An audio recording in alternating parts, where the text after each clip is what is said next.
This week, March 26th and 27th, I attended the Confederacy of Treaty 6 First Nations All Hazards Emergency Management Forum. And to start, I want to thank the Confederacy for not only organizing this event, which was very well attended at, by my rough estimate, maybe 200 to 225 people, but what I really appreciated was that the organizers recognized the need for collaboration. So I want to thank them for making it accessible to a Munya like me who wants to engage with Indigenous communities in the province, and for hosting and organizing it, because it was appreciated in the sense that the 2-day forum, everyone stayed in the same room there was no breakouts and workshops. So it was a nice change for at least me to be in the room with everyone as we all experienced the same content and speakers, instead of everyone kind of being siloed through breakouts. Now, maybe in the future they'll go to breakouts and workshops, and that's okay. I'm just saying that this was a really nice change. So let's dig into the 2 days and how I perceived it and my commentary. Welcome to the Hazardscape podcast, where we discuss Indigenous emergency management as our small contribution to enhancing Indigenous community public safety in our efforts to reconcile the relationship between the Crown and all nations. So the forum started out with a pipe ceremony from Elder Cecil Cryer and opening remarks from Grand Chief Joey Pete. And day one, the agenda at a high level, there's a keynote from Indigenous Services Canada, Alberta region, a fireside chat on the front line First Nations Emergency Management Coordinator pilot project. There was a presentation, environmental considerations in First Nations wildfire recovery through the Indigenous Services Canada environmental team. Then there was a presentation, building resilient communities, emergency mitigation and preparedness, a panel on beyond response, community safety in times of emergency, and then ended the day with First Nations Wildfire Evacuation Partnership and hosting. Day two, well, that consisted of, again, opening pipe ceremony by Elder Cecil Cryer. Then the day started with a presentation on health emergency management in other regions, followed by social recovery gap in emergency management, a keynote talk by Managing Director Stephen LaCroix from Alberta Emergency Management Agency, and then a keynote from Minister Eleanor Olszewski, Minister of Emergency Management for the federal government. Ended the day with a fireside chat, crisis within crisis, mental health during emergencies, and finally, presentation on the Aboriginal Community Safety Planning Initiative. Now, my take on the event as a whole, very, very well done. Again, very well participated, organized. They had a great agenda with QR code on all of our name tags that you could scan. So you had that digital copy of the day. There was some good breaks in between. The MC, Nolan Arcan, took the initiative to do some YMCA dances and the twist and get people up and moving after lunch. So some good facilitation. They also had an artist from Calgary who was a graphic recorder who was graphing through art and drawings the entire day, capturing all the main points. So lots of opportunity to engage and kind of capture the sentiment and the knowledge and the sharing in a creative way. Then there was also a small trade show, which had decent attendance from government officials and supports, private sector, and crafters and artists, with some other not-for-profit attendees there as well. Now, I'm going to separate this podcast into two aspects: the Indigenous aspect and the government aspect, or non-Indigenous, I'll call it government aspect. And I'm going to start with the non-Indigenous, the government side, because that's where I feel, as a Canadian Munyao taxpayer, I have a voice in how my government, either provincial or federal, presents itself and what they're doing, not only in advancing reconciliation, but advancing emergency management. So the keynote with ISK, which was the first keynote of day one, I was less than it was not wonderful. I'm just going to put it that way. I'm sorry. The current ISK Alberta Regional Director General is retiring. There's another lady, I think she was the Health Regional Director maybe, or Associate, that she's retiring. So a new Regional Director General is stepping in, who did the keynote and just, obviously new in their role, was not up to speed and doesn't have experience in emergency management. So the presentation was grounded in them recognizing they don't have experience in emergency management and that they're new to the EMAP program. And so there wasn't anything to provide related to knowledge or things going forward, other than ISK is mashing together health emergency management and EMAP. And there's still a lot of change to do.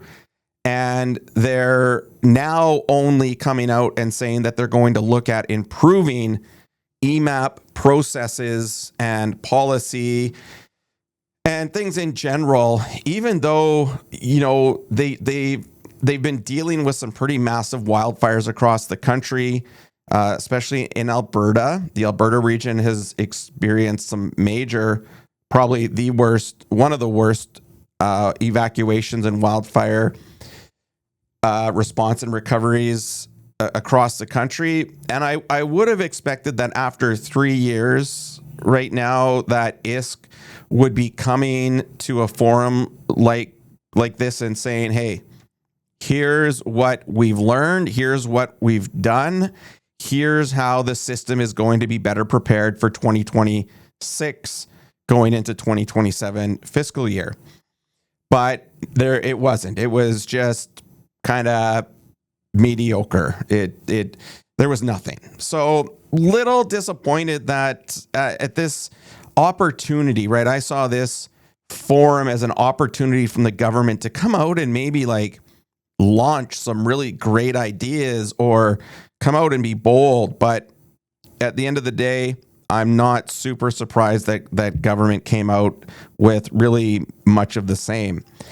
The environmental considerations in First Nations wildfire recovery, I would have liked to have that talk go on for maybe an hour. It was only given half an hour. It was from the ISK team. It's a very hot topic, and it's in Alberta a newer topic. I would say it's always been an issue. Environmental considerations in wildfires and structural fires is always an issue.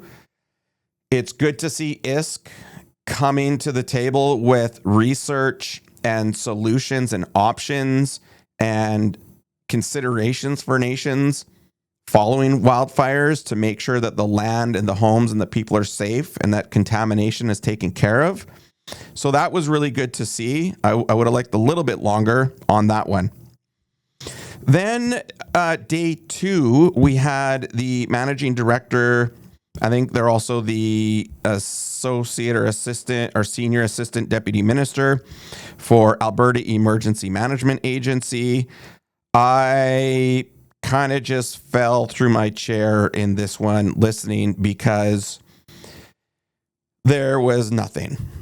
I looked around at the crowd and I could see some frustration. I could sense people were just rolling their eyes. I saw people rolling their eyes. It was not great. Again, for an opportunity for the government of Alberta to come forward in a forum like that as a leader, the keynote was really about the bilateral agreement between ISK and Alberta for contracted First Nations emergency management support. That original agreement expired. There was a 2-year extension given. I was really confused by the managing director saying that he is not responsible for the negotiations or for that agreement because it's between ISK and the Crown, the provincial government at the political level, but yet he acknowledged that he signed off on the 2-year extension. So one big question for me is, if you're not responsible for it, then why are you the signatory for it, which means you are responsible and accountable? I think them kind of saying to that crowd, hey, look, this contract is between the federal government and the province at the political level, really kind of was trying to create that environment where he could, step aside from those negotiations, probably to not take questions or be too involved in it. Yet he signed off on the current extension. Little confusing for me. Secondly, he was talking about how they're advocating to double the First Nation field officers in the province of Alberta through funding with ISK. However, I don't speak for First Nations, but the thought that went through my head was, well, why don't you just double the emergency management coordinators for First Nations in Alberta? So instead of, having one per nation at about 47, let's kick that up to 90 or 100, whatever that comes out to. It was just really weird to have, the managing director say, hey, I'm not responsible for the bilateral agreement or the negotiations. However, we're advocating to double the First Nation field officers, which would still not even be close to enough.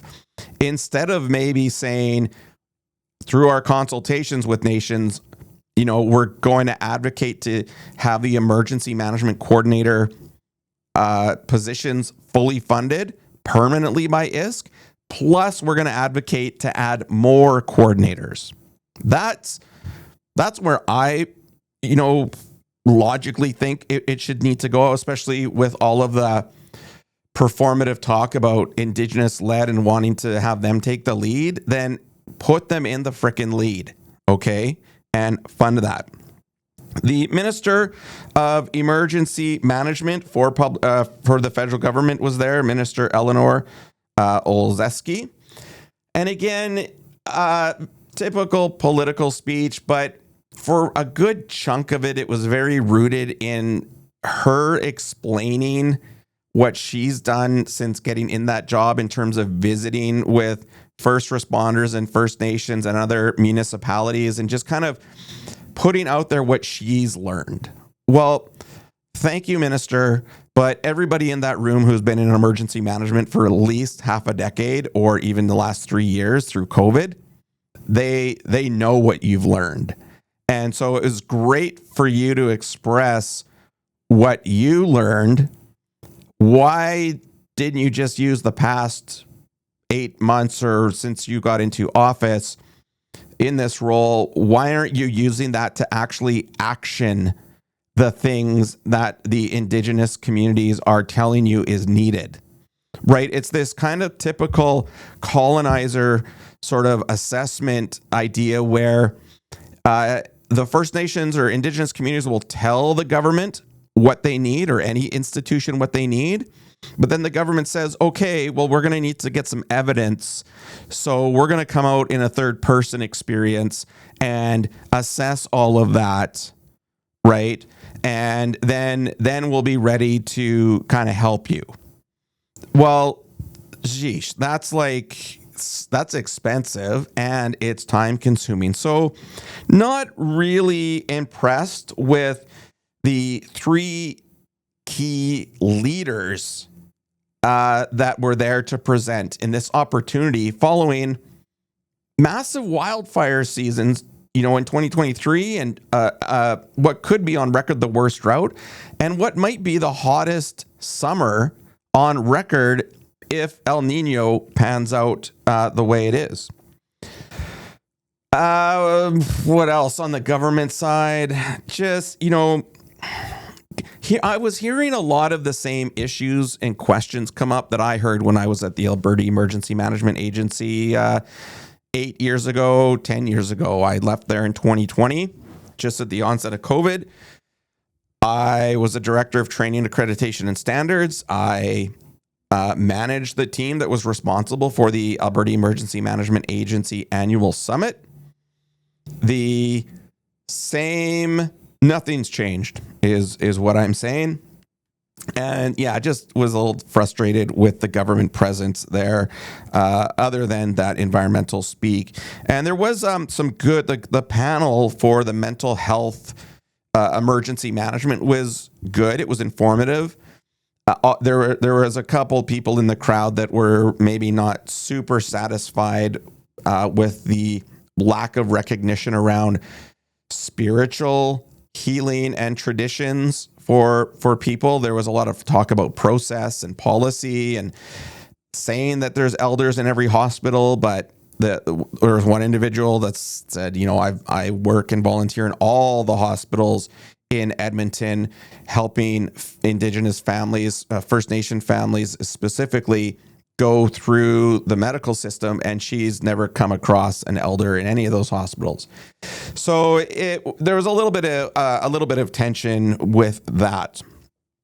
But moving on from the government side, one common theme that I picked up over the whole 2 days, and that I pick up outside of this conference, just in the emergency management community, we're all saying the same thing. We all want the same thing. We're just using different terminology, and we're in a different context.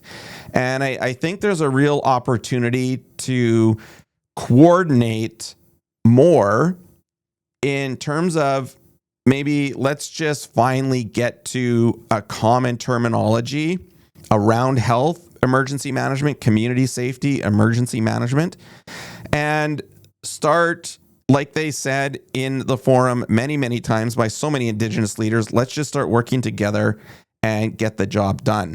That was a big sentiment in the group, and that, it was great about All Hazards Forum, but the community safety and the mental health, I would actually say the crisis within crisis mental health during emergencies, that got probably the top questions. The AEMA presentation by the managing director, that one also garnered quite a bit of questions, and rightly so. But unfortunately, the time for that keynote didn't really allow for a full sort of engagement. I would have maybe book them for an hour next year, half an hour talk, and then leave a good solid half an hour for questions. And I really appreciated that there was good demonstration and good discussion around how, the emergency management coordinator pilot was led by First Nations in Alberta through, I don't know their official title, whether it's a working group or just a group. I think that's a great demonstration of how that program is led by community. And there's just really good recognition to see that communities are pushing for not only emergency management support, but health emergency management support, community safety support, and, all of the branches and things that fall within those areas, right? Because even though emergency management, disaster management plays a big role in First Nations safety, it doesn't always address the mental health side, the threat, security, intelligence side. And I think some of that can come out of the incorporation of these other areas that are maybe not traditionally involved and aligned with emergency management. I was a bit surprised. I'm going to have to do some more research on this, because yesterday the Minister for Indigenous Services Canada, which I'm kind of curious why they weren't there, maybe the schedules, but they had also announced $739 million through ISK. Yesterday on Thursday, the 26th, for EMAP. Well, it's not really EMAP funding. I guess it's all for EMAP. It's a little, just the news releases was a little bit gray on, because it's for governance and emergency management and healthcare. So it's going to be interesting to see how this all unfolds, because there wasn't any mention of capital infrastructure, which is that maybe kind of disconnected now for emergency management in their reorg. That wasn't quite clear in the presentation by ISK, and I didn't see any infrastructure representatives at the forum. It was mainly health related people there and environmental. So yeah, I think I'll leave it at that. And again, thank you, Confederacy of Treaty 6 First Nations, for making this an open, accessible event that brought people together and really kind of brought out the network and bringing people together. Thanks for listening. Make sure you tune into our next podcast, which is going to be a briefing on our wildfire simulation exercise. Thanks for joining us at Hazardscape. You can subscribe to our YouTube and find our ad-free training videos by becoming a supporter on Patreon with a network of other Indigenous peoples looking to make their communities safer. And remember, know your hazardscape and be prepared.